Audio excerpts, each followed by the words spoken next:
The tragedy in Annapolis comes on the same day Nevada's Attorney General lays out a plan to protect our children from gun violence at school. News 3's Jeff Gillen is looking at that plan and what it would change in our schools. That's right. Good evening, everybody. On a night when gun violence strikes again, the discussion turns to keeping our children safe in a place where violence should be the last thing they fear.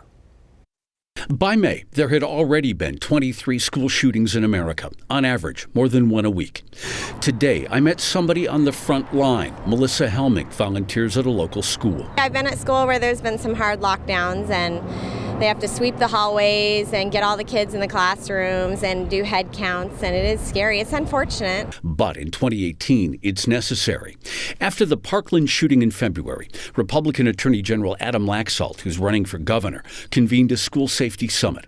Today, the result, recommendations that span 32 pages. A lot of these things do not have a price tag to them, and it can be implemented without it, but those that do, we need to take a hard look at funding them. Among the recommendations, more funding for more police patrols at school, better training for police, school personnel, and students to deal with an active shooter, and changing the buildings themselves.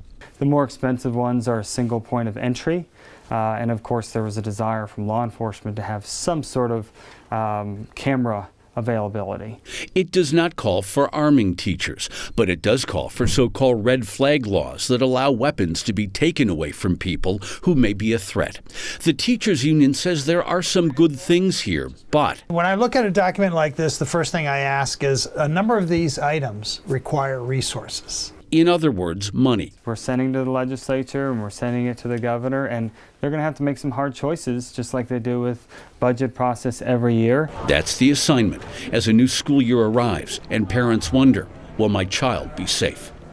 In response to Laxalt, his Democratic opponent for governor, Steve Sisolak, jabbed Laxalt today for not enacting the voter-approved background checks for private gun sales.